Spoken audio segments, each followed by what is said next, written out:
This week's Torah portion is Shoftim, and it actually fits in very perfectly with the time of year that we find ourselves in. As I mentioned, we're in the month of Elul, which is the month before Rosh Hashanah and Yom Kippur, and it's a very serious time, a time of preparation. We don't just go into Yom Kippur and Rosh Hashanah without any preparation, right? That would be like going into the palace of the king, just stamazai, just plain, you go in, you have to make an appointment, you have to prepare yourself, you want to look nice, you want to make sure everything's in order.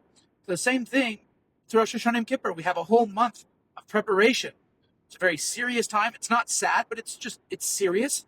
And an analogy that's given is like the king is in the field, where the king, before coming to the palace, he's out in the field, and anyone who's there can just go out and greet the king and ask for their needs, and the king will greet them happily and give them whatever they need. So too, this is an auspicious time to approach God in a very informal way, not the trappings of Rosh Hashanah and Yom Kippur, not the trappings of the palace, but in a very upfront and informal way. God's accessible to all. Obviously, God is accessible all year round and every day, but this is an especially auspicious time that God has made for us to reach out to Him and ask what we need and to get right with God, so to speak.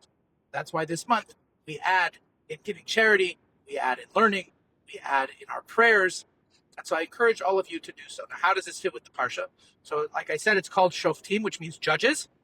And it starts out saying that you should appoint judges and policemen at your gates.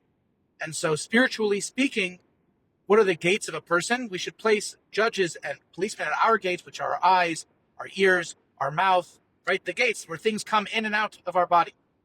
And so we should make sure that, especially during this time, we are only seeing things that we should be seeing, only hearing things that we should be hearing, not listening to lashon hara, evil speech, and that we should be saying things that are appropriate, speaking kindly of others, saying words of Torah and prayer, and speaking kindly about others and ourselves.